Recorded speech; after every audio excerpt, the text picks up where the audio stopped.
We're standing in the galleries at the William Harvey Museum of Art on the campus of Talladega College. We're fortunate to be standing among Hale Woodruff's masterpieces. And this is the third canvas in a 3-part series that he was commissioned to paint for the library here at Talladega on the story of the Amistad, the slave ship that carried 49 men, 4 children, to enslavement on a plantation in Cuba. The mutiny and the historic trial that followed was so important for the foundation of Talladega College itself and so many other colleges across the region. This painting of the Repatriation, we see many of those who survived the transatlantic crossing and the terrible events that followed, but those that did survive and who chose to go back to Africa after they were set free, essentially, by the United States Supreme Court, here they are returning home, this place that they must have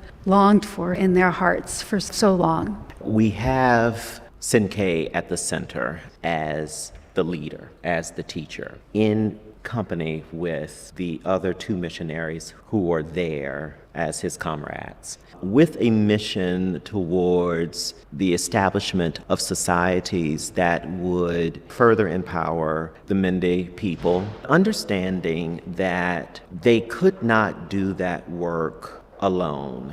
They learned from their time in the U.S., but they also taught.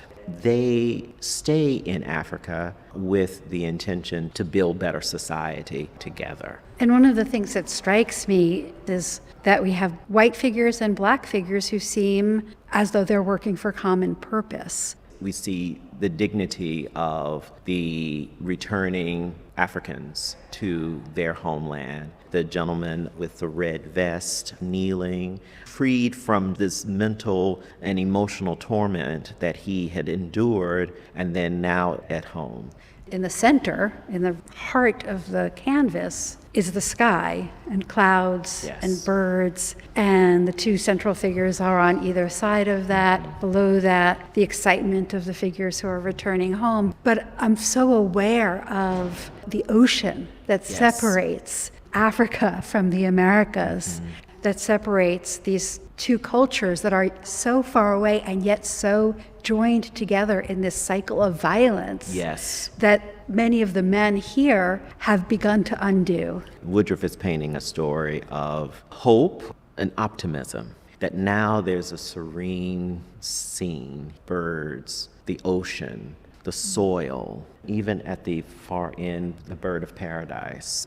And it reminds us, too, that there's tremendous violence and warfare on both sides of the Atlantic that need healing. That is the piece that Woodruff is trying to convey, that you can't do this work alone. They understood that there was more work to be done once they got home, and now returning with a new sense of purpose. And they are bringing books to build libraries, to build places of learning and knowledge, but also understanding that their legacy continues in the United States. And this is really where Woodruff begins to think about the creation of the 1942 works. He has realized that there's more to this story. So this seems as though this is the end of the 3 Amistad paintings, but it marks the beginning of the establishment of the institutions that I call the AMA schools.